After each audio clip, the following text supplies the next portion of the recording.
In the autumn of 1888, a series of brutal murders in the East End of London lit a flame that sent shockwaves reverberating around the civilized world and caused a scandal that struck right at the heart of the British establishment.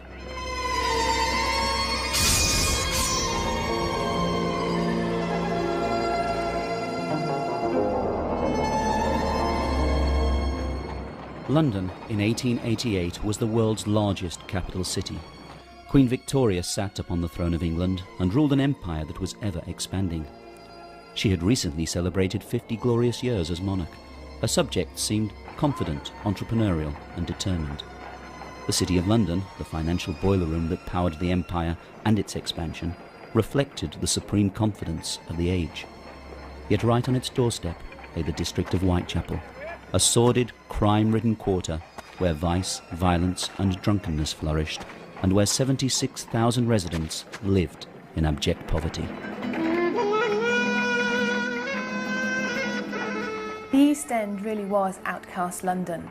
In 1883, when the chairman for the London school boards did a report, he reported that out of sort of 1,129 families, 871 of them were living in rooms just one room big, and up to 9 people per room.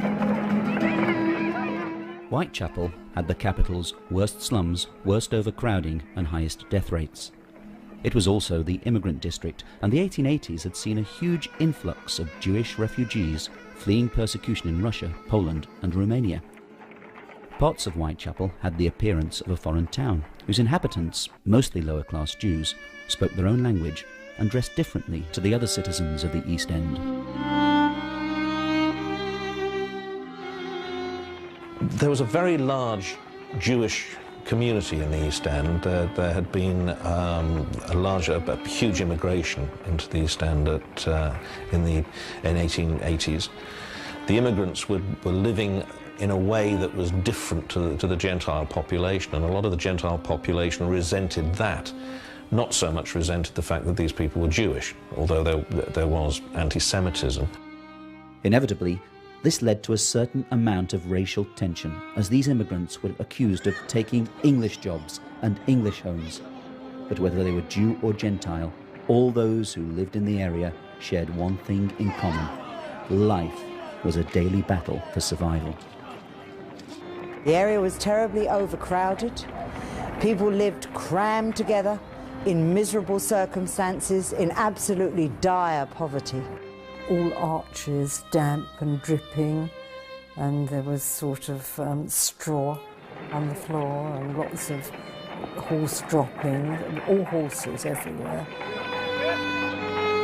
The area was very, very grim, very poverty-stricken. There's no sanitation. There's just off the main highways and byways you've got loads of alleyways and courts with people just throwing out their sewage and their rubbish. I mean, the stench must have been awful in the East End. For the poor and destitute, the main accommodation was offered by the common lodging houses. There were 233 of them in Whitechapel, and each night 8,500 men, women and children sought shelter within their decaying walls. Now, if you were in a common lodging house, because of course nobody could afford their own sort of flat or house, it would cost you 8p for a double bed, 4p for a single one, and if you couldn't afford that, for 2p you could go to sleep standing up, lined up against a rope, stretched from one side of the room to the other, and hundreds of men, women and children did that every night in Whitechapel. For the women, there were few career opportunities, and those that were available paid a pittance, barely enough to cover the cost of a bed in a common lodging house, and certainly not enough to pay for food as well. So many of them turned to prostitution, not out of any real choice, but out of a necessity to survive.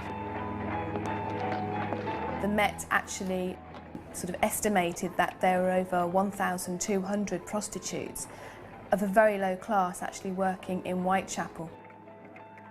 On the surface, Victorian London may have seemed supremely confident and eminently respectable, but beneath that surface there lurked a general feeling of extreme unease. In the 1880s, you had all these different fears and anxieties, and this kind of social fear, really, of things that were going on, the changes to the ordered society that the middle classes and the upper classes were so used to. And it was a period where a lot of people were frightened. There was a genuine fear that there was going to be a revolution. The East End came to be the focus for all of that anxiety, all of that social anxiety.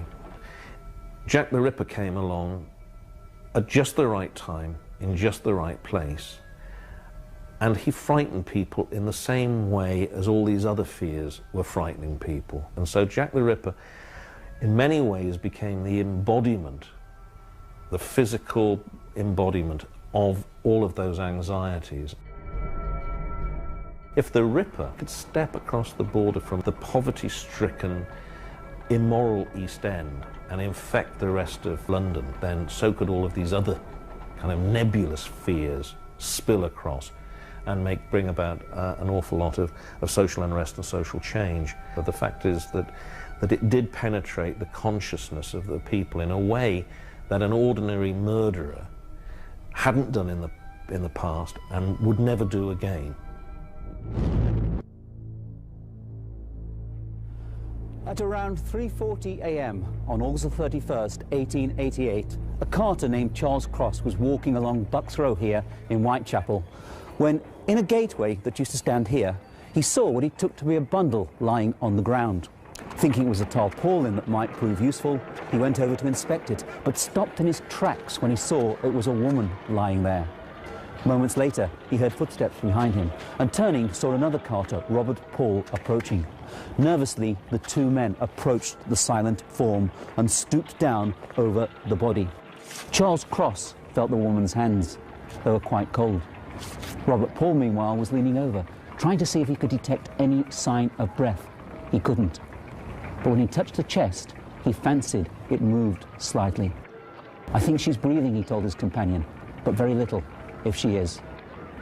Paul wanted to sit the woman up, but Charles Cross didn't want to touch the body any further. So they thought they'd wasted enough time at the scene, so they pulled her skirts down to cover her decency and went on their way, agreeing to tell the first policeman they met of their find. But what neither man had noticed in the darkness was that the woman's throat had been cut so savagely that her head had almost been severed from her body. That discovery was made by PC John Neal as he walked his beat along Bucks Row shortly after Cross and Paul had left the scene. It was he who raised the alarm and sent for local medic Dr. Llewellyn, who, having carried out a cursory examination of the body, gave orders for its removal to the mortuary. Here the night held a further shock, for when Inspector Spratling arrived to take down a description of the deceased, he discovered something that had so far eluded everyone. Beneath her blood-stained clothing, a deep gash ran along her abdomen. She had been disemboweled. Jack the Ripper's reign of terror had begun. The woman's name was Mary or Polly Ann Nichols, a 43-year-old prostitute who had earlier been ejected from a nearby lodging house because she didn't have the fourpence to pay for a bed. "I'll soon get my DOS money," she had confidently predicted. "See what a jolly bonnet I've got." That bonnet now lay trampled in a Whitechapel gutter. Polly had her throat cut from left to right back to the spinal column. She had several incisions on her body. She was ripped up to the breastbone, but no organs were removed that we know of from Polly. Since the murder had taken place on the eastern fringe of Whitechapel, responsibility for its investigation fell to the officers of the Metropolitan Police's J Division. However, there had already been 2 previous murders that year in the very heart of Whitechapel, and they were being investigated by detectives of H Division, headed by Inspector Edmund Reed. Officially, there were only 5 Jack the Ripper victims, although there were 2 other murders that happened before that of Polly Nichols, which most history books considered the first Jack the Ripper murder. The murders of Emma Elizabeth Smith in April 1888 and that of Martha Tabram or Turner in August 1888 are considered by some people to have been the early sort of works of Jack the Ripper. The early crimes, the pre-canonical 5 murders of Emma Elizabeth Smith and Martha Tabram, are sometimes included in with the Ripper murders and sometimes they're excluded. Emma Elizabeth Smith almost certainly wasn't. She appears to have been the victim of a street gang, and why she was murdered or violated so badly that she died from the injuries isn't known, but she is unlikely to have been a Ripper victim. Whether or not the murders of Smith, Tabram and Nichols were the work of the same hand, 3 such gruesome killings in such close proximity, coupled with the local disquiet that the crimes were causing, led to the involvement of officers from the Metropolitan Police's headquarters at Scotland Yard. Their commissioner was Sir Charles Warren, an ex-military man who in the coming weeks would find his competence questioned in the newspapers on an almost daily basis. I don't think Sir Charles Warren was in the least bit incompetent. He was, and it has to be said that when he was appointed to be Commissioner of the Metropolitan Police, that the press at the time didn't think he was the wrong man for the job either. It was only as a result of his over-violent reaction to the Trafalgar Square riots in 1887 that the press, the radical press in particular, turned against him. On the very day of the Polly Nichols murder, Dr. Robert Anderson had been appointed the new Assistant Commissioner and head of Scotland Yard's Criminal Investigation Department, or CID. Dr. Robert Anderson, as he was at the time of the crimes, was the head of the CID. He was the Assistant Commissioner of Scotland Yard and was the man who would have had overall charge of how the Ripper crime was investigated. Unfortunately, Robert Anderson came to his post suffering from exhaustion, and his doctor ordered that he take an immediate holiday. So no sooner had he taken up office than he left London for Switzerland, and in his absence, overall responsibility for the investigation fell to Chief Inspector Donald Sutherland Swanson. As the detective with overall responsibility for the police investigation and for reading and assessing virtually every piece of evidence and information to do with the murders, Swanson would acquire an almost unrivaled knowledge of the case.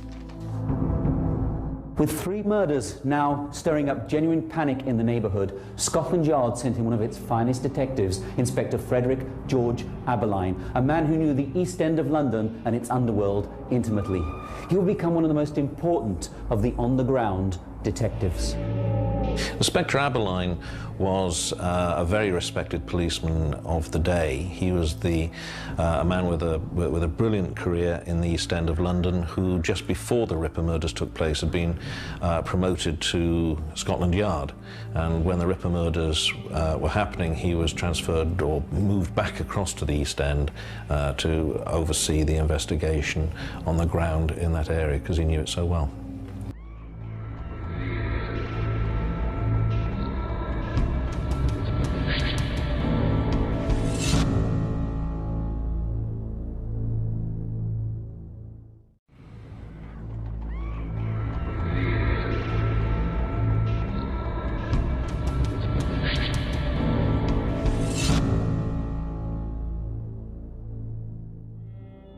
One of the problems facing the police was that the district where the murders occurred was one of the most crime-ridden and densely populated quarters of the Victorian metropolis. Often referred to as Darkest London or Outcast London, it was a slum-ridden warren of overcrowded dwelling houses where vice and violence flourished. But yes, it was a very rough area. Street crime, petty thievery.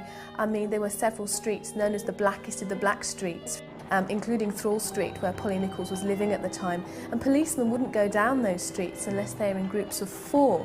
That's how rough these little streets were for street robbery. It was very noisy, very wet always, and very cobbled. That's what I remember. There was one way, however, that many of the local populace chose to blot out the hardships of their daily lives, and that was to drink themselves into a stupor. Drunkenness was very common in Whitechapel and the whole of the East End, really. People, it was a vicious circle. As soon as they had some money through work, they would go to the pub to drink their sorrows away, basically. So you would have your family, and if you're a gentleman, you'd give your wife some money, and then she'd probably not spend it on food for the children, but also spend it on gin, because gin was so cheap at that time. Violence was very common because with all the drink available 24 hours a day, you can imagine people by the early hours of the morning might be very drunk indeed. There were plenty of fights and outbreaks of violence. But despite the frequent violence, actual murder was quite uncommon, and the killings began to stir up genuine revulsion in the area. Murder was actually quite uncommon at the time. Apparently the year before there'd only been half a dozen murders the whole year. So obviously to have such a high level of crime, so many murders in literally a few weeks, it really did cause a huge widespread panic throughout not just the East End but the West End too. I mean, women would not go out after dark in the West End, and those who were forced to go out in the East End, we've actually got reports of them actually carrying guns and knives to protect themselves.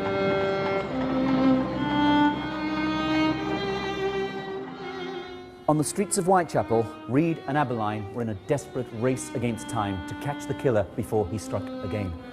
And then their inquiries amongst the local prostitutes turned up a likely suspect in the form of a man whom the local streetwalkers knew simply as Leather Apron. Leather Apron was the name that was given to a man that the local prostitutes spoke about and claimed that he would try to extort money from them with threats of violence, and also had a knife. Desperate to find him, if only to eliminate him as a suspect, the police began door-to-door inquiries around the common lodging houses of the neighbourhood. But then their investigation suffered an unexpected setback when either local gossip or the unguarded comments of their officers brought news of their suspicions to the attention of the press. On the 5th of September, the Star newspaper ran an article that would terrify the local residents. That article proved frustrating to the police, who had hoped to keep their suspicions a closely guarded secret lest they alerted their suspect to the fact that they were looking for him. Leather Apron, the only name linked with the Whitechapel murders, the strange character who prowls about after midnight, universal fear among women, slippered feet and a sharp leather knife. The Star newspaper really built up Leather Apron into a demon kind of character, and described the most graphic description of this person. The police, it appears, knew who Leather Apron was all along. They thought it was a man called John Pizer. The press campaign to alert the public to the menace of Leather Apron had two results. Firstly, it alerted Pizer to the fact that the police were trying to trace him. Secondly, he suddenly found himself public enemy number one, and the prospect of falling victim to a baying mob so terrified him that he promptly disappeared and went into hiding amongst his relatives. And so the police operation was greatly frustrated.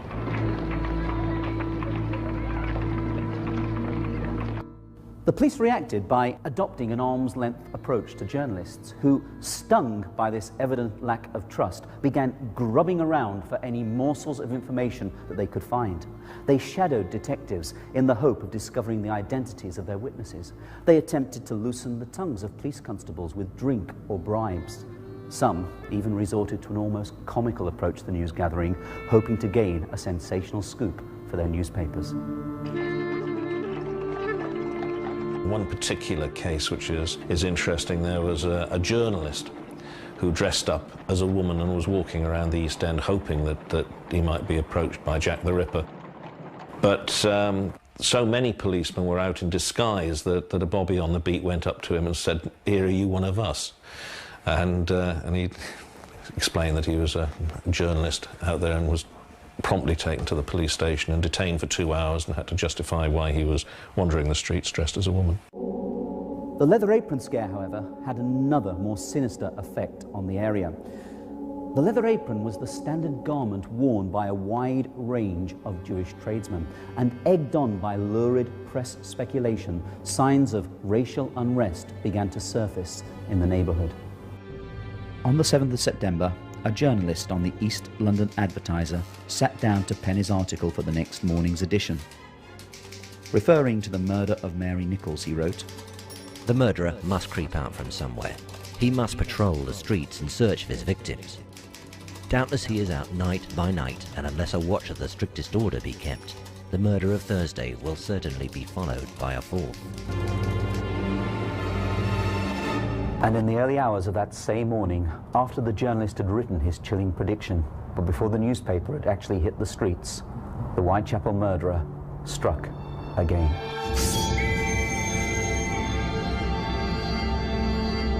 Elizabeth Long saw Annie Chapman at 5:30 in the morning outside number 27 Hanbury Street. Mrs. Long, who knew Annie by sight because they often stayed in the same common lodging house, told the police that Annie was not on her own. She was in the company of a man Mrs. Long described as dark and swarthy, a foreigner.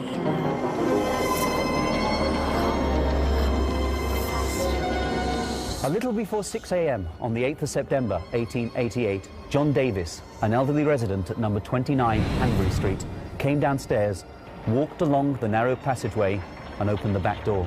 The sight that he saw shook him to his bones.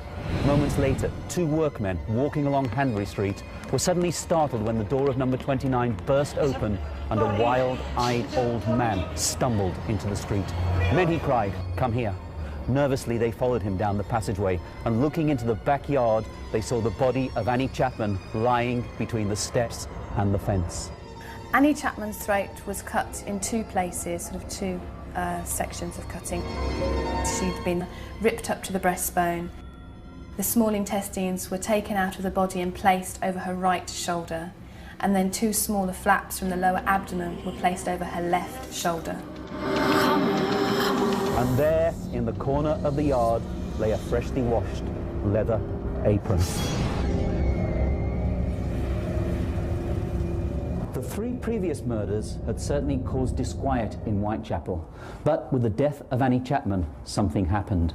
That disquiet gave way to panic and hysteria, as mobs began to turn their anger on anyone whom they thought might be responsible. The fact that a washed leather apron had been found so close to Annie's body led to anti-Semitism, and innocent Jews were threatened and abused by angry crowds. It soon transpired that the leather apron found at the scene of the murder belonged to one of the residents of number 29 Hanbury Street and was not in any way connected to the murder or the murderer. This knowledge, however, did little to quell the racial unrest. As one newspaper reported, a touch would fire the whole district in the mood in which it is in now. It was a widely held belief in the area that the authorities cared little for the fates of those who lived hereabouts. The inadequacy of local policing had long been a bone of contention, and the fact that the Home Office point-blank refused to sanction a reward for information that might lead to the killer's identity rankled with the local residents. The foreman of the jurors at the inquest into Annie Chapman's death even went so far as to express the view that the murders of both Chapman and Nichols might easily have been prevented had the government offered a reward in the wake of Martha Tabram's killing. The government itself did not offer a reward. The Prime Minister and the Home Secretary were against offering rewards. This had been a policy that had been introduced by an earlier Home Secretary, so they were merely following a standard practice. Anxious to assist the police investigation, several local residents began their own private endeavours and formed vigilance committees in the hope of bringing the killer to justice. The vigilance committees are an important part of the Jack the Ripper case. They did have certain beats and they had their own patrols, but the most important of all of the vigilance committees was that run by the president, George Lusk, and the sort of Mile End committee formed on the 10th of September 1888. Now that was very organised. These were, although a lot of the members were unemployed, a lot of them were local people, local men, they were organised, but they not only patrolled the streets on beats, as I said, with a police whistle, a stick and galoshes on the regular beats. They also did lots of other things like physically writing to people to try and get things changed. They wrote to the government, to the Queen, to the Home Office. So they weren't just sort of groups of mobs on the streets. On the 10th of September, Sergeant William Thick went round to number 22 Mulberry Street and arrested John Pizer. There is little doubt that the police were convinced that Pizer was the man known as Leather Apron, and so as Sergeant Thick escorted him into Leman Street Police Station, feeling must have been running high that the Whitechapel murderer had been caught. But under interrogation, Pizer was able to provide cast-iron alibis for the nights of the two most recent murders, and the police quickly ruled him out as a suspect. He even appeared at Annie Chapman's inquest, where he was given the opportunity to publicly clear his name. It was at that inquest that Dr. George Bagster Phillips, the police surgeon who had examined Annie Chapman's body as it lay in the backyard of number 29 Hanbury Street, raised a chilling possibility. The fact that her killer had removed her womb, he stated, suggested that the reason for her murder may well have been to obtain that particular part of her anatomy. Furthermore, the speed with which he did it and the skill displayed hinted that he may well have possessed some anatomical knowledge. The question of medical knowledge or surgical skill, we have to make the distinction between anatomical knowledge, meaning knowing where the organs are and where to find them, and surgical skill, which is the ability to actually extract them. The question is difficult to answer. Some of the doctors at the time thought that he had both. Some thought that he had the anatomical knowledge, the kind of knowledge that a horse slaughterer or a butcher or somebody like that would have had, but not necessarily a surgical skill. Another doctor said that it would have taken him, in those circumstances, a lot longer to have committed the mutilations, and so therefore there was surgical skill exhibited. Other people said no surgical skills, no anatomical knowledge, just did what he did, and it was lucky that he found whatever it was that he found.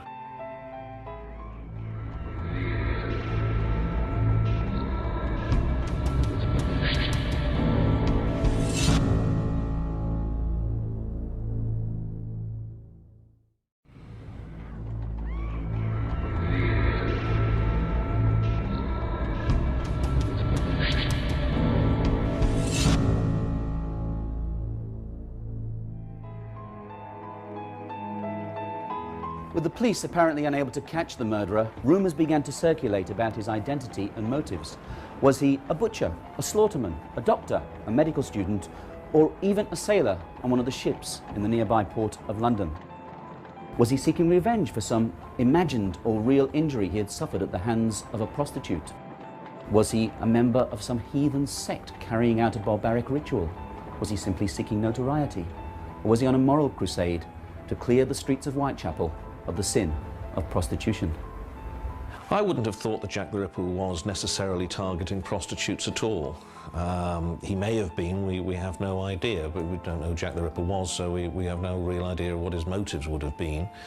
It's really a case of paying your money and taking your choice, but I think it's more likely that he was interested specifically in targeting women and was just trying to destroy women. Many who lived in the neighbourhood were convinced that they at least knew his occupation. There was a rumour going around Whitechapel that he might have been a slaughterman, for the simple reason that there were many slaughterhouses in Whitechapel that were active in the early hours of the morning. Meat was being killed, fresh, for there was no refrigeration. So it would be killed in the early hours and put in the butchers at 6 a.m. And let's face it, slaughtermen wore large leather aprons that would be heavily stained with blood. What a perfect disguise for Jack the Ripper. Maybe he was even one of those himself. Let's face it, dressed like that, he could wander the streets of Whitechapel like he was invisible. The police themselves were rapidly coming round to the view that the murderer was probably a lunatic and that he possibly possessed surgical knowledge. To that end, several medical students who had recently spent time in asylums were traced and interviewed. But as with so many avenues of inquiry, this one also led to a dead end, and one by one, the students were exonerated of any involvement in the crimes. The beleaguered police officers were now coming under increased criticism from the press and public alike for their inability to catch the killer. But was that criticism justified?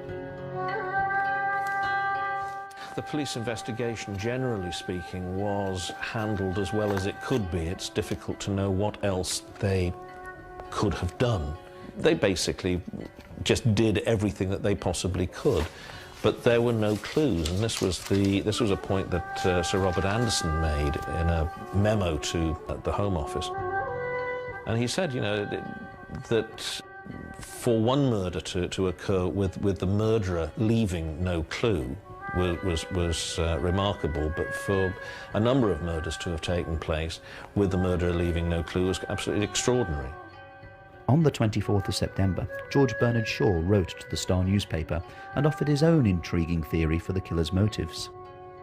Sir, will you allow me to make a comment on the success of the Whitechapel murderer in calling attention for a moment to the social question? Private enterprise has succeeded where socialism failed.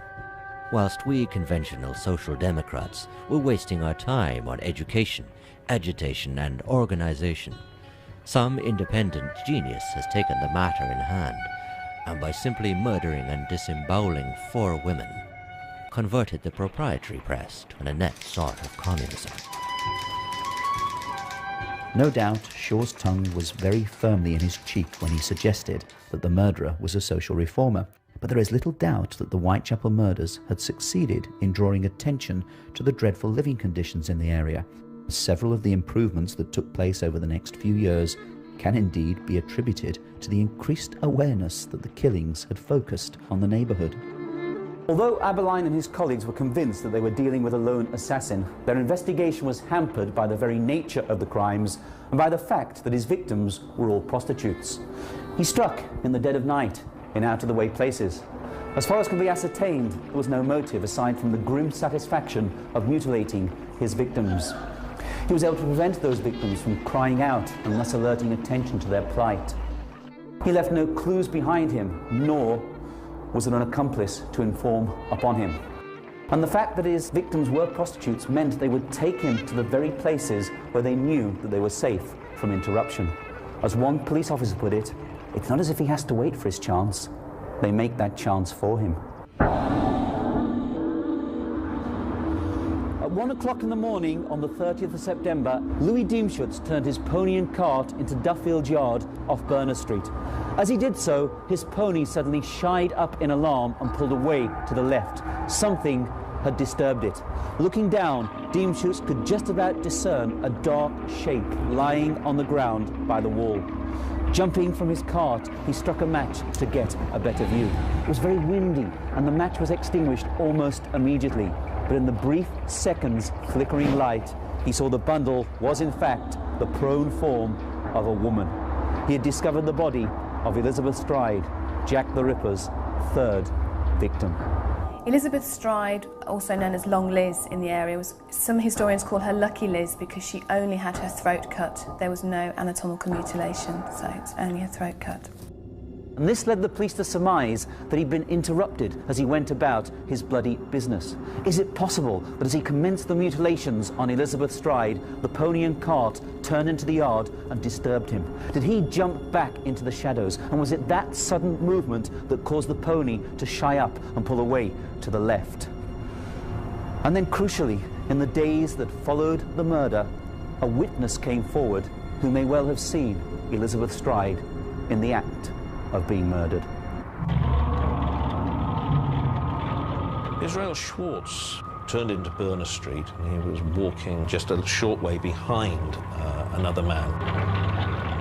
And up ahead was a woman standing in the gateway of a socialist club. And he saw this man approach the woman.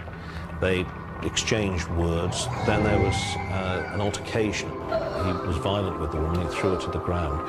Israel Schwartz crossed the road and walked on, trying to get away from what he thought was a piece of domestic violence going on.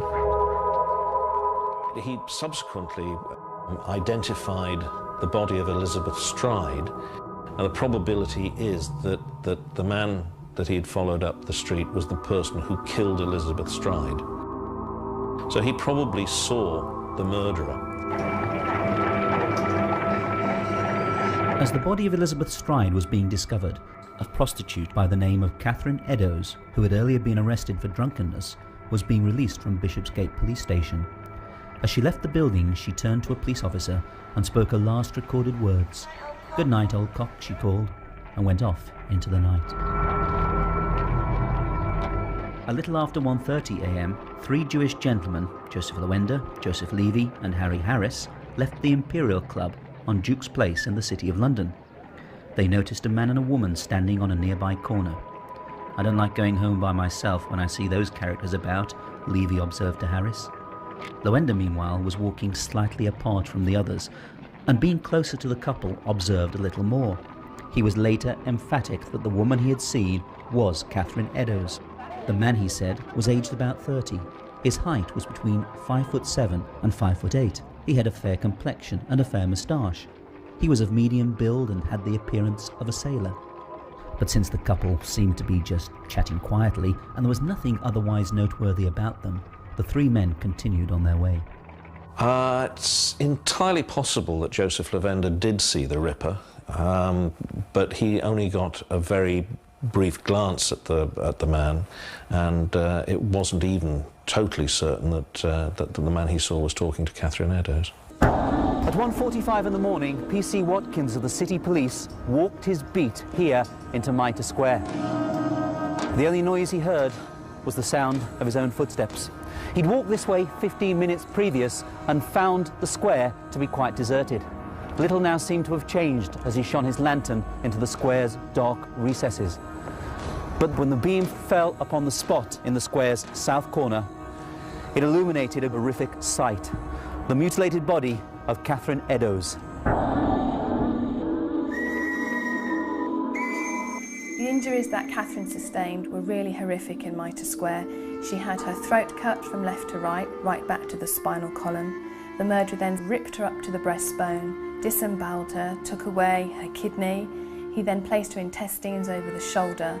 But not only that, to her body he actually disemboweled her, of course, which happened to most of the victims, but it was her facial injuries which were sort of really notorious, because he cut off the section of her nose, he partially severed her ear, he slashed her face continuously, and then also had V-shaped triangular flaps underneath her eyes, just there. In Mitre Square, the murderer had crossed the boundary and struck in the City of London, the financial square mile. And this meant that another police force now became officially involved in the investigation. The Ripper crimes were investigated chiefly by two forces, and that's the City of London Police, which is responsible for the square mile, the business heart of the capital, and then the Metropolitan Police, which is referred to as Scotland Yard generally, but is the Metropolitan Police which has responsibility for the rest of London. Although the previous murders had actually taken place on Metropolitan Police territory, the City Police were already active in the hunt to find the killer. Major Henry Smith, the acting City Police Commissioner, had given instructions that extra plainclothes detectives were to patrol the city's eastern fringes where it bordered with the East End of London. And at the exact moment when Catherine Eddowes was being murdered in Mitre Square, 3 city detectives were searching passageways just a few streets away.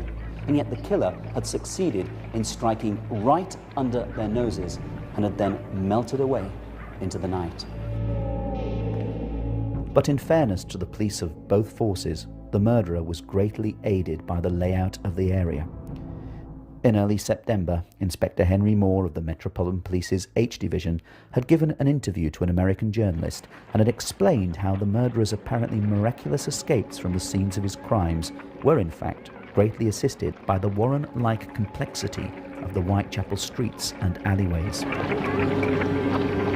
My men formed a circle around the spot where one of the murderers took place, guarding. They thought every entrance and approach, and within a few minutes they found 50 people inside the lines. They had come in through 2 passageways which my men could not find, and then these people never locked their doors, and the murderer has only to lift the latch at the nearest house and walk out through it and out the back way.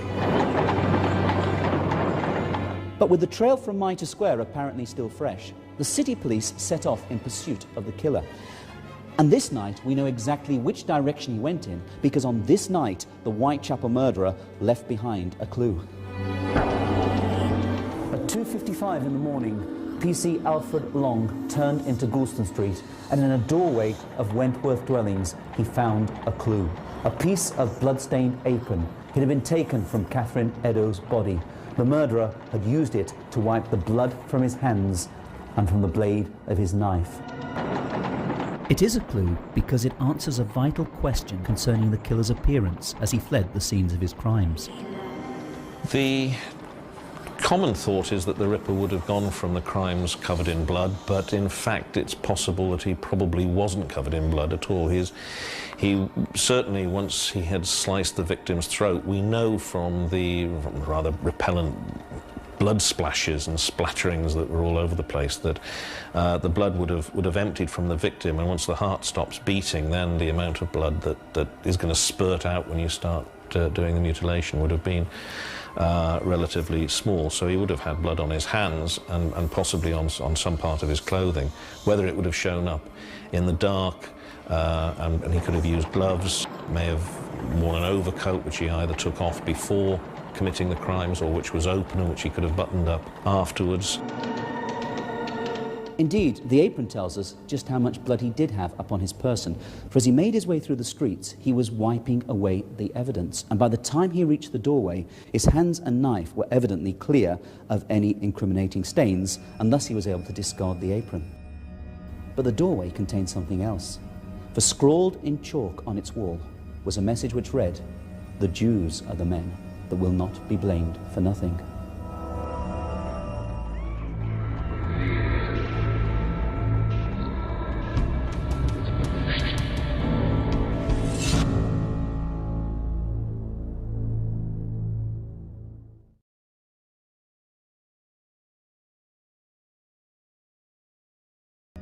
But the doorway contained something else, for scrawled in chalk on its wall was a message which read, "The Jews are the men that will not be blamed for nothing."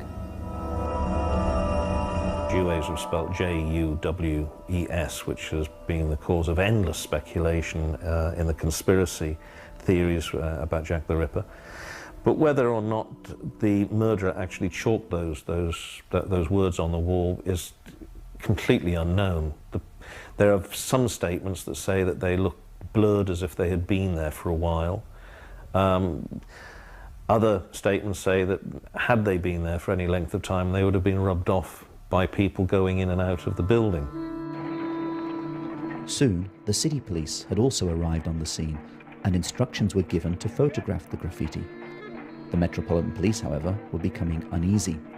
The anti-Semitic unrest that had followed Annie Chapman's murder was still fresh in their minds, and they genuinely feared the consequences that might result when the East End awoke to news of 2 further murders.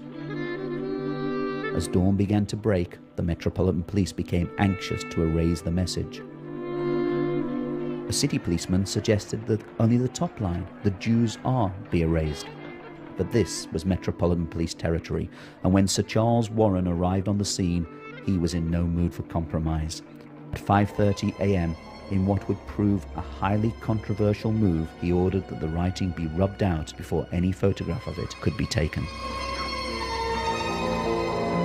He elected to have the words rubbed out, chiefly because he didn't think that there was any way that they would be able to mask those words from the general public, who would soon be thronging that area for the famous Petticoat Lane market. And so he felt that the reference to the Jews, the Eddowes, would be incite anti-Jewish reaction in the streets, and he wanted to avoid that, so he had the words erased. With the break of day on the 30th of September, the Whitechapel murderer had succeeded in killing 2 women right under the noses of 2 police forces, and had left their senior officers baffled, bickering, and totally frustrated. Nothing was more apparent than their utter defeat and humiliation. News of the double murder crackled through the metropolis like wildfire. Thousands of sightseers flocked into the area and blocked the approach to Mitre Square. Berners Street, meanwhile, was said to have been like a sea of heads from end to end. Those who had houses or businesses that overlooked the murder sites openly charged admission for ghoulish spectators to gaze down upon the crime scenes. You had lots and lots of people coming in from elsewhere, other parts of London, even coming along from the provinces, and there are press reports about lots of coaches and carriages arriving and bringing people to look at the streets. There were lots of vendors and street street vendors and hawkers out on the street selling everything from cheap cereal books and pamphlets through to fruit and any other kind of comestible, to service the crowds of the people that were gathering at the murder sites and other places. There was almost a kind of carnival atmosphere going on at times in Whitechapel as a result of the murders. Press criticism of the police increased. The Star went so far as to accuse the entire force of being rotten to the core.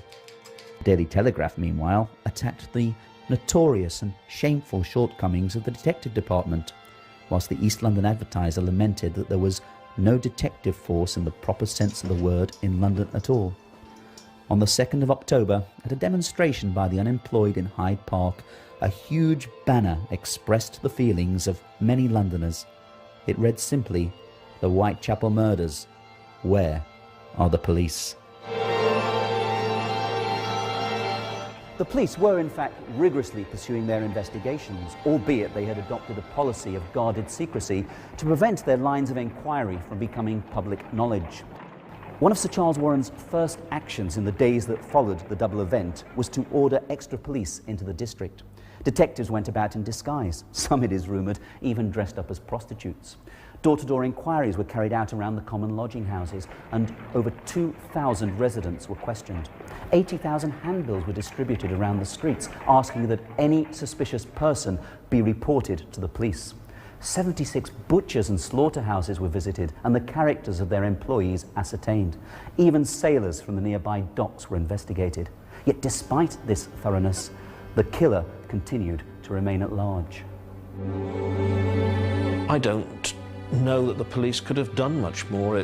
They didn't have any kind of technology that we have today. Their forensic science was in its infancy. There was nothing really they could do.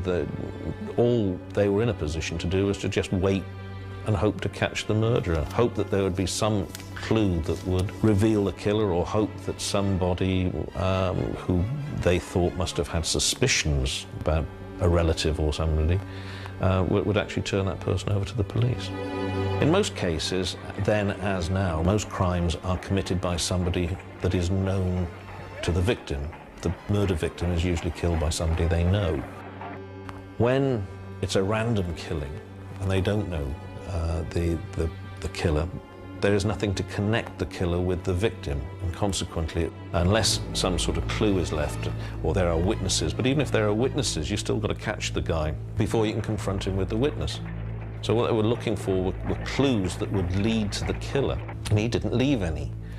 So the only thing that they could really do was to flood the area with police and just hope that the next time he killed somebody there would be policemen around who would be able to catch him. But that didn't ever happen, and so the Ripper got away.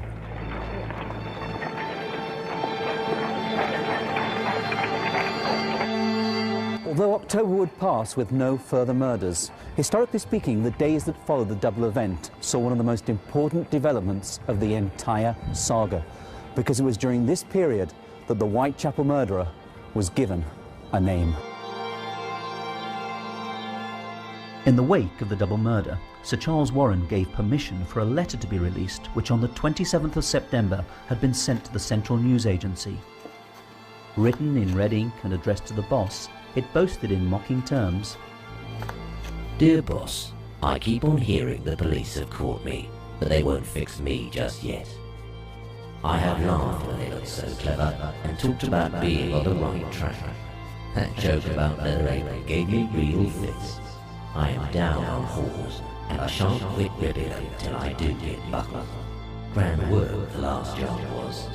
I gave the lady no time to squeal. How can I catch me now? Chillingly, the letter was signed Jack the Ripper. The police obviously thought the Dear Boss letter did come from the murderer because they reproduced it on huge bill posters and plastered those all around London, so they obviously thought it was genuine. A lot of people actually today, historians-wise, believe what the later police officials believed, that it was actually written by an enterprising journalist. The Dear Boss letter almost certainly wasn't from Jack the Ripper. It's highly unlikely that, that the murderer involved himself in the Ripper investigation or injected himself into the Ripper investigation in that way at all. The release of the Jack the Ripper letters proved to be a disastrous mistake. The resultant publicity did nothing to unmask the killer, nor for that matter, the letter's author. What it did do, however, was inspire imitations, and the police found themselves swamped by a wave of bogus Jack the Ripper correspondence. All this had to be read, assessed, and wherever possible, followed up. Thus, the resources and time of the already overstretched detectives was wasted.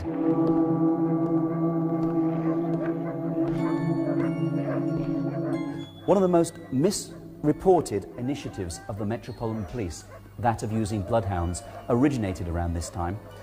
The idea had originally been given to Sir Charles Warren by the Home Office. Warren was not overly convinced that bloodhounds would be of any use and queried how a dog could be expected to track the killer without a piece of his clothing or a trace of his blood on streets where people had been walking all night long. His reservations notwithstanding, trials were held in 2 London parks, and Warren appears to have found the results encouraging.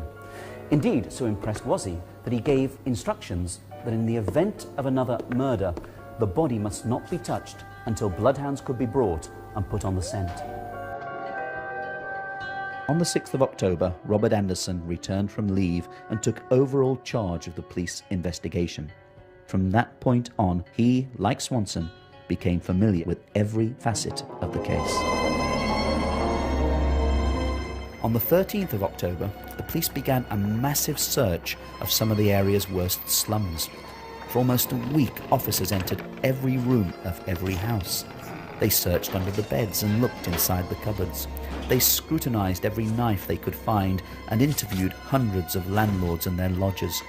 But the killer evaded detection, and letters purporting to come from him continued to frustrate the police investigation.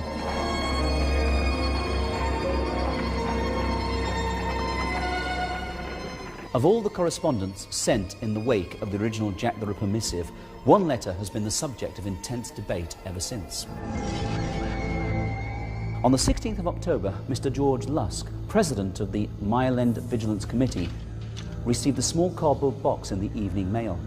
He opened it, and there inside was a letter written in red ink and addressed from hell. Wrapped inside it was half a human kidney.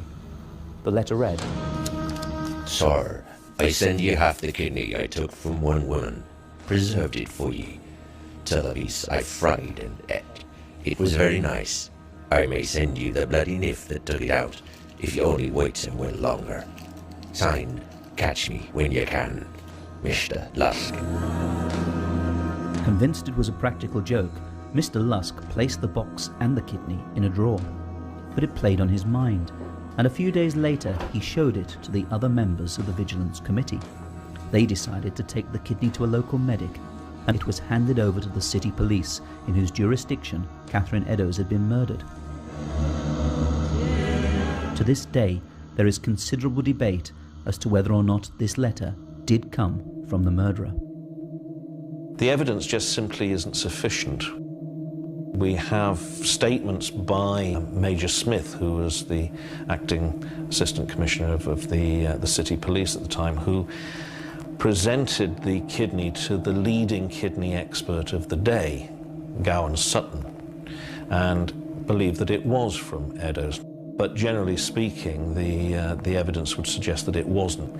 The amount of factual information that we've got there is not sufficient to draw any hard and fast conclusions, although the general opinion is that it wasn't.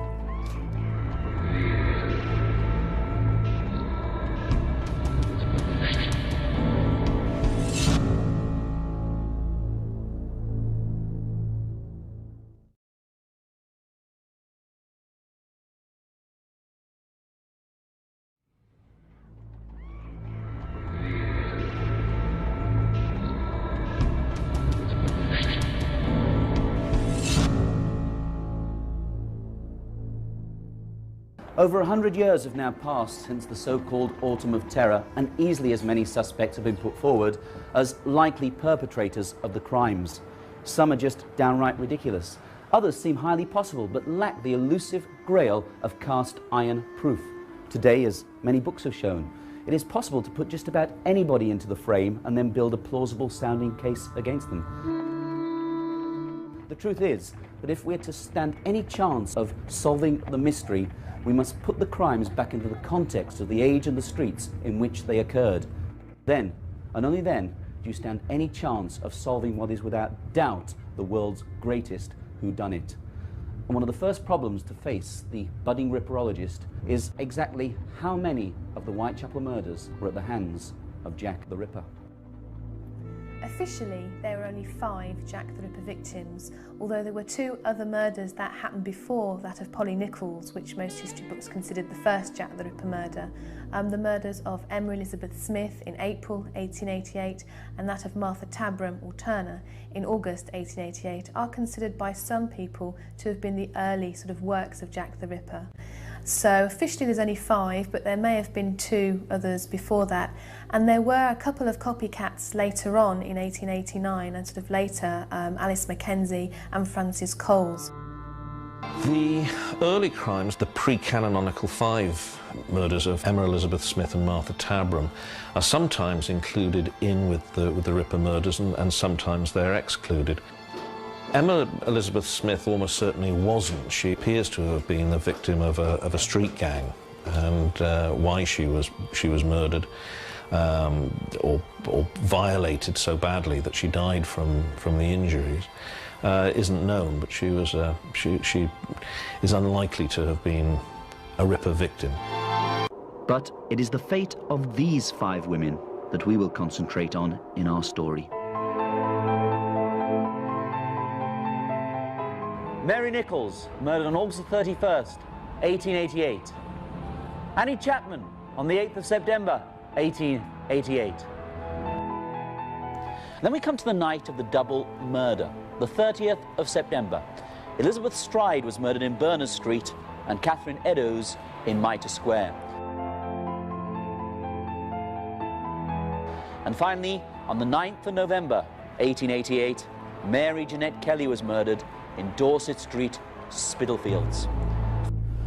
At around 3:40 a.m. on August 31st, 1888, a carter named Charles Cross was walking along Bucks Row here in Whitechapel when, in a gateway that used to stand here, he saw what he took to be a bundle lying on the ground. Thinking it was a tarpaulin that might prove useful, he went over to inspect it, but stopped in his tracks when he saw it was a woman lying there. Moments later, he heard footsteps behind him, and turning, saw another carter, Robert Paul, approaching. Nervously, the 2 men approached the silent form and stooped down over the body. Charles Cross felt the woman's hands. They were quite cold. Robert Paul, meanwhile, was leaning over, trying to see if he could detect any sign of breath. He couldn't. But when he touched the chest, he fancied it moved slightly. "I think she's breathing," he told his companion, "but very little, if she is." Paul wanted to sit the woman up, but Charles Cross didn't want to touch the body any further. So they thought they'd wasted enough time at the scene, so they pulled her skirts down to cover her decency and went on their way, agreeing to tell the first policeman they met of their find. But what neither man had noticed in the darkness was that the woman's throat had been cut so savagely that her head had almost been severed from her body. That discovery was made by PC John Neal as he walked his beat along Bucks Row shortly after Cross and Paul had left the scene. It was he who raised the alarm and sent for local medic Dr. Llewellyn, who, having carried out a cursory examination of the body, gave orders for its removal to the mortuary.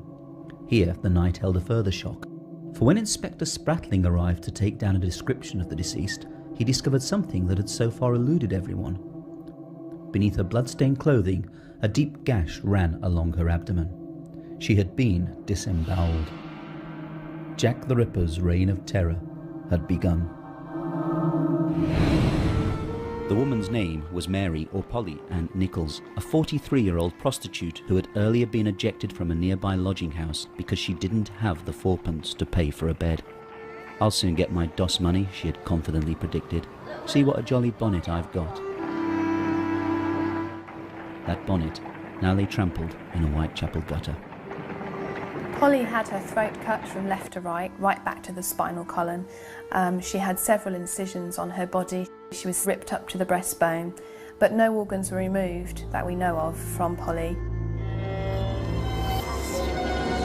A little before 6 a.m. on the 8th of September 1888, John Davis, an elderly resident at number 29 Hanbury Street, came downstairs, walked along the narrow passageway and opened the back door. The sight that he saw shook him to his bones. Moments later, two workmen walking along Hanbury Street were suddenly startled when the door of number 29 burst open and a wild-eyed old man stumbled into the street. "Men," he cried, "come here." Nervously, they followed him down the passageway, and looking into the backyard, they saw the body of Annie Chapman lying between the steps and the fence. Annie Chapman's throat was cut in two places, sort of two sections of cutting. She'd been ripped up to the breastbone. The small intestines were taken out of the body and placed over her right shoulder, and then two smaller flaps from the lower abdomen were placed over her left shoulder. At 1 o'clock in the morning on the 30th of September, Louis Diemschutz turned his pony and cart into Duffield's yard off Berner Street. As he did so, his pony suddenly shied up in alarm and pulled away to the left. Something had disturbed it. Looking down, Diemschutz could just about discern a dark shape lying on the ground by the wall. Jumping from his cart, he struck a match to get a better view. It was very windy, and the match was extinguished almost immediately. But in the brief seconds flickering light, he saw the bundle was in fact the prone form of a woman. He had discovered the body of Elizabeth Stride, Jack the Ripper's third victim. Elizabeth Stride, also known as Long Liz in the area, some historians call her Lucky Liz because she only had her throat cut. There was no anatomical mutilation, so it was only her throat cut. And this led the police to surmise that he'd been interrupted as he went about his bloody business. Is it possible that as he commenced the mutilations on Elizabeth Stride, the pony and cart turned into the yard and disturbed him? Did he jump back into the shadows? And was it that sudden movement that caused the pony to shy up and pull away to the left? And then crucially, in the days that followed the murder, a witness came forward who may well have seen Elizabeth Stride in the act of being murdered. Israel Schwartz turned into Berner Street, and he was walking just a short way behind another man. And up ahead was a woman standing in the gateway of a socialist club. And he saw this man approach the woman. They exchanged words. Then there was an altercation. He was violent with the woman. He threw her to the ground.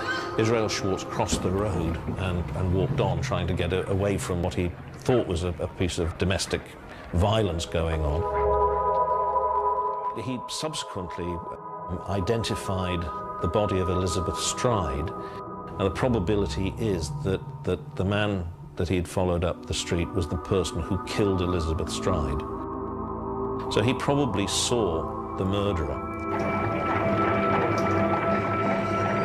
As the body of Elizabeth Stride was being discovered, a prostitute by the name of Catherine Eddowes, who had earlier been arrested for drunkenness, was being released from Bishopsgate Police Station. As she left the building, she turned to a police officer and spoke her last recorded words. "Good night, old cock," she called, and went off into the night. A little after 1:30 a.m, 3 Jewish gentlemen, Joseph Lowender, Joseph Levy and Harry Harris, left the Imperial Club on Duke's Place in the City of London. They noticed a man and a woman standing on a nearby corner. "I don't like going home by myself when I see those characters about," Levy observed to Harris. Lowender, meanwhile, was walking slightly apart from the others, and being closer to the couple, observed a little more. He was later emphatic that the woman he had seen was Catherine Eddowes. The man, he said, was aged about 30. His height was between 5'7" and 5'8". He had a fair complexion and a fair moustache. He was of medium build and had the appearance of a sailor. But since the couple seemed to be just chatting quietly, and there was nothing otherwise noteworthy about them, the 3 men continued on their way. It's entirely possible that Joseph Lowender did see the Ripper, but he only got a very brief glance at the man, and it wasn't even totally certain that the man he saw was talking to Catherine Eddowes. At 1:45 in the morning, PC Watkins of the City Police walked his beat here into Mitre Square. The only noise he heard was the sound of his own footsteps. He'd walked this way 15 minutes previous and found the square to be quite deserted.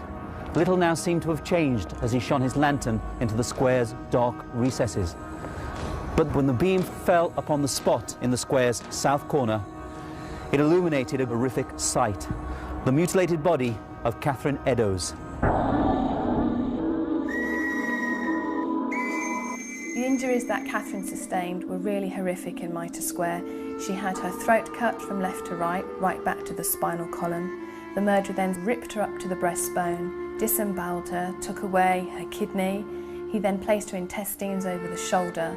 But not only that, to her body he actually disemboweled her, of course, which happened to most of the victims, but it was her facial injuries which were sort of really notorious, because he cut off the section of her nose, he partially severed her ear, he slashed her face continuously, and then also had V-shaped triangular flaps underneath her eyes, just there. In the early hours of the 9th of November, 25-year-old Mary Kelly was heard singing in a room at number 13 Miller's Court. A little before 2 a.m, a casual labourer named George Hutchinson met her on Commercial Street. She asked if he would lend her sixpence. He told her that he had no money. Observing that she'd just have to find it some other way, Mary Kelly continued along the street. A man coming from the opposite direction tapped her on the shoulder. She turned and spoke with him. They started laughing, and Mary Kelly took the man by the arm and led him back along Commercial Street, walking straight past Hutchinson. He later recalled how the man stared at him in a sinister fashion.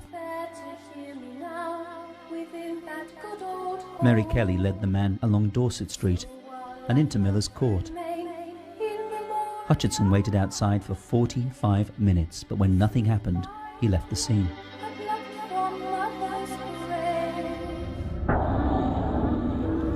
Shortly before 4 a.m, two of Mary's neighbours heard a soft cry of murder, but since such cries were a common occurrence in the area, they both ignored it. At 10:45 a.m. on the 9th of November 1888, Mary Kelly's landlord, John McCarthy, sent his assistant, Thomas Bowyer, round to number 13 Miller's Court to collect her overdue rent. Moments later, an ashen-faced Bowyer returned. "Governor," he stammered, "I knocked on the door. I could not make anyone answer. I looked through the window and saw a lot of blood." The two men hurried back to Miller's Court, where, looking through the broken window, John McCarthy gazed upon an horrific sight. The bedside table was covered with what appeared to be lumps of human flesh, and there, on the bed, barely recognizable as human, lay the mutilated body of Mary Kelly. Soon, Inspectors Walter Dew and Walter Beck had arrived at the scene, and by 11:30 a.m, Inspector Aberline had joined them. But amazingly, it would be another 2 hours before any of them entered Mary Kelly's room. There was a delay between Mary Kelly's body being discovered by Thomas Bowyer, who'd gone there to collect the rent, and the police actually entering the room, because somebody mistakenly believed that bloodhounds were going to be brought to the scene. And in fact they weren't, but they didn't know that. And it was only when a senior officer came along and said that there were going to be no bloodhounds that the police finally forced the door and entered the room. They couldn't actually get into the room because for some reason they thought the murderer must have had the key and locked the door. So in fact, when the people actually got into the room, they actually had to knock it down with an axe. They had to use a pickaxe to get into the room. John McCarthy, Mary Kelly's landlord, was no doubt giving vent to the feelings of all who witnessed the bloody carnage inside number 13 Miller's Court, when later that day he told a reporter, "The sight that we saw, I cannot drive away from my mind. It looked more like the work of a devil than the work of a man. The whole scene is more than I can describe. I hope I may never see such a sight again."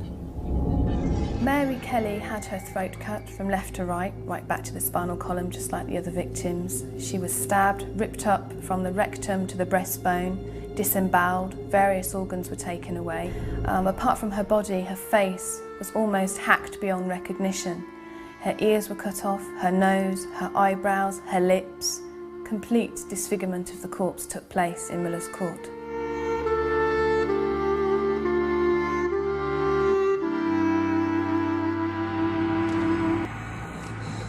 At noon on Monday the 19th of November, the bell at St Leonard's Church in Shoreditch began to toll a morning knell as a coffin of elm and oak was carried out of the gates in front of a crowd some several thousand strong. Men and women alike could barely control their emotions as the funeral procession set off for St Patrick's Roman Catholic Cemetery in Leighton.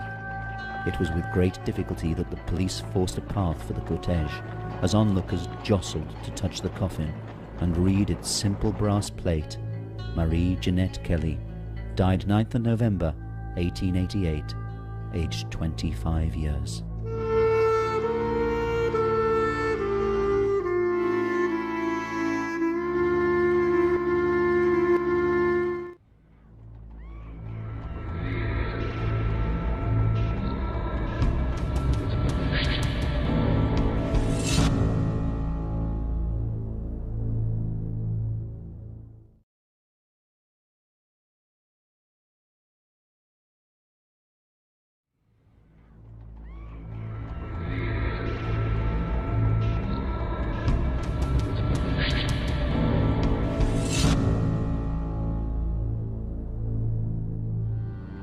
Over 100 years have now passed since the so-called Autumn of Terror, and easily as many suspects have been put forward as likely perpetrators of the crimes. Some are just downright ridiculous. Others seem highly possible, but lack the elusive grail of cast iron proof. Today, as many books have shown, it is possible to put just about anybody into the frame and then build a plausible sounding case against them. The truth is that if we're to stand any chance of solving the mystery, we must put the crimes back into the context of the age and the streets in which they occurred. Then, and only then, do you stand any chance of solving what is without doubt the world's greatest whodunit. And one of the first problems to face the budding ripperologist is exactly how many of the Whitechapel murders were at the hands of Jack the Ripper. Officially, there were only 5 Jack the Ripper victims, although there were 2 other murders that happened before that of Polly Nichols, which most history books considered the first Jack the Ripper murder. The murders of Emma Elizabeth Smith in April 1888 and that of Martha Tabram or Turner in August 1888 are considered by some people to have been the early sort of works of Jack the Ripper. So officially there's only 5, but there may have been 2 others before that. And there were a couple of copycats later on in 1889 and sort of later, Alice Mackenzie and Francis Coles. In the century and more since the murders occurred, the Victorian police have been subjected to a constant barrage of criticism owing to their apparent inability to catch the killer. This is largely undeserved. They were, after all, hampered by a lack of modern investigative techniques. DNA profiling, forensic science, even fingerprinting were not established forms of police procedure. And can we, in all honesty, say that modern methods would have fared any better against a lone murderer who is not known to his victims and who leaves no clues behind? Indeed, it can be argued that, given the resources available to them, Inspector Aberline and his fellow detectives did a first-rate job. And let us not forget that if, as seems likely, Mary Kelly was Jack the Ripper's final victim, then something most certainly happened to the killer when he left behind the bloody carnage at Miller's Court.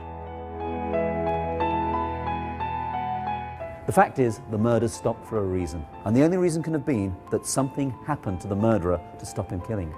Was he caught? Did he die? Was he incarcerated in a lunatic asylum? Murderers like this don't give up. Murderers like this continue unless they are caught. A number of senior officers are on record as having said that, or having favoured certain suspects as being Jack the Ripper.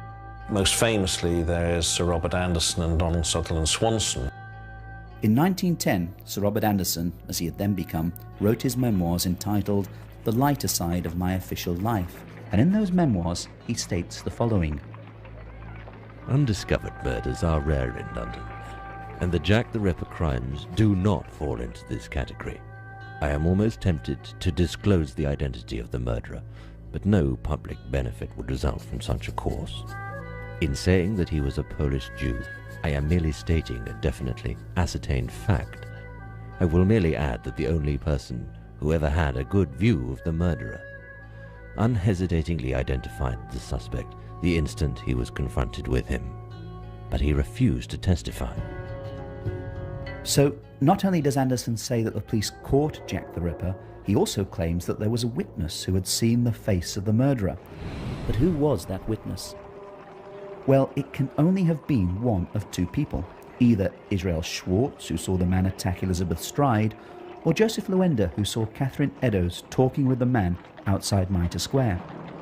I would personally say that it was Israel Schwartz, because Anderson also said that this man was the only person to have got a good view of the murderer. And Lavender only had a passing, took a passing look at the man that he saw, and really didn't pay very much attention at all, and consistently said afterwards that he would not be in a position to identify the man if confronted with him. Sir Robert Anderson presented a copy of his memoirs to his old colleague and fellow Ripper investigator, Donald Sutherland Swanson. In the 1980s, Swanson's grandson gave that copy to the Daily Telegraph. Pencilled notes that Swanson had scribbled into the margin of the book certainly made for interesting reading and brought modern-day Ripper investigators considerably closer to identifying Anderson's suspect. And he says the suspect was called Kosminski. Doesn't give us a Christian name, but insofar as research thus far has been able to reveal, there is only one Kosminski that could fit the bill, because we're told that this Kosminski was committed to an asylum, and the only Kosminski found in the asylum records, which was found by Martin Fido, is a man called Aaron Kosminski. Swanson also says that the reason the witness would not give evidence was because the suspect was also a Jew, and the witness's evidence would be the means of the murderer being hanged, which he did not want on his mind. If we believe the marginalia, then there was some reason why the police suspected him.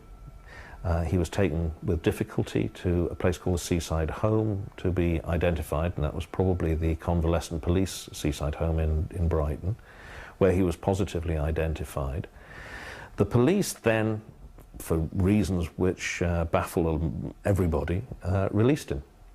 Now the probability is that they didn't have grounds for holding on to him any longer. Habeas Corpus Act means that you have to bring charges within a given period of time, or you have to release the individual. If they were not prepared to bring charges because our witness apparently refused to testify or to give evidence, the police would have had to have released him. He then was returned to his brother's house in the heart of Whitechapel, and his family almost immediately appear to have had him committed into the asylum. In early 1891, Aaron Kosminski was officially found to be of unsound mind, and on the 7th of February he was committed to the County Lunatic Asylum at Colney Hatch in North London. In 1988, researchers began combing the records for that elusive piece of information that might prove Kosminski's guilt once and for all. That search brought two investigators to the door of Zena Shine, who was born in the East End of London in 1925, and whose great-uncle, Aaron Kosminski, was indeed committed to Colney Hatch Asylum. It was astonishing. The two men knocked at the door, and they said that there's somebody living here who knew the Kosminski family. They said that it was a centenary or something, and that the case had remained open. And they said, "Do you have a relation called Kosminski?" And I said it was my grandfather. They said, "Did I know the rest of the family?" I said, I think he had a brother. And they told me about this brother, Aaron. They said that we think he died in Colney Hatch. Colney Hatch, you know, things began to come back. All these little stories. All the family used to talk about Colney Hatch. It was a major disgrace, the brother. After a little while, I began to understand a bit of Yiddish, and I could understand what they were talking about a bit here and there. They used to sort of, Aaron.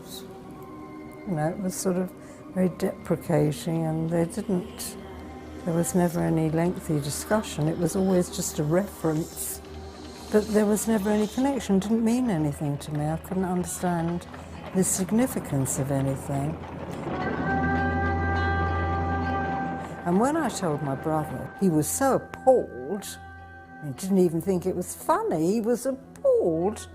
He said, if that's your claim to fame, forget it.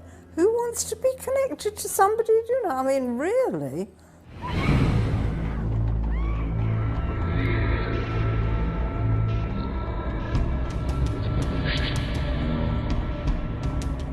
And so we find ourselves today in the position of probably knowing more about the major suspect than the majority of the detectives at the time knew.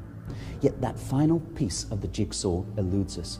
If we could only uncover the evidence on which Anderson and Swanson based their suspicions, it might be possible for us to complete the puzzle and solve the mystery of Jack the Ripper once and for all.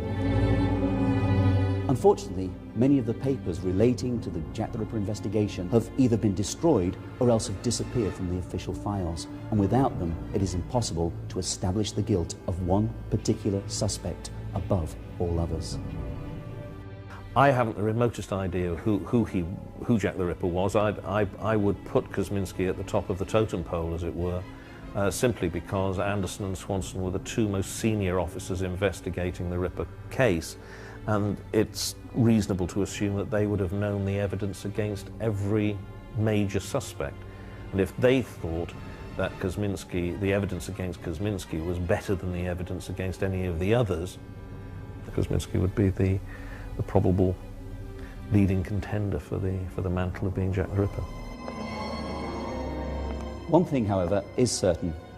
The legend of Jack the Ripper refuses to die, and interest in him increases with every year that passes.